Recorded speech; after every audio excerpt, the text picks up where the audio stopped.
Happy birthday. இவ்வளோதானா? முன்னாடியே பார்த்துட்டு பின்னாடி திரும்பி பாருங்க. பின்னாடியா? The mirror back side. அந்த மிரரா? சி டயர் இ எரேசர் 10 rupees.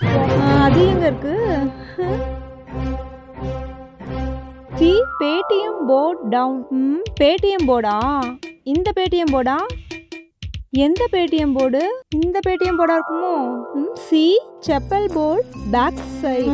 செப்பல் போர்டா எங்க இருக்கு? சஸ்பென்ஸா தான் இருக்கும். உள்ள எங்க இது சீட்டா காணோம்? ஓ பையா. அட பாவீங்களா, எங்கடி வச்சிருக்கீங்க? என்னடி gift இது? Happy birthday. தேங்க்யூ. என்னன்னு பார்த்து ரொம்ப சஸ்பென்ஸாக கொடுத்துருக்கீங்க. யாருமா இதை பார்த்தோன்னே என்ன ரியாக்ஷன் தராங்கன்னு பார்ப்போம். வாவ், சூப்பரா இருக்குது, சூப்பரா இருக்கு. தேங்க்யூ.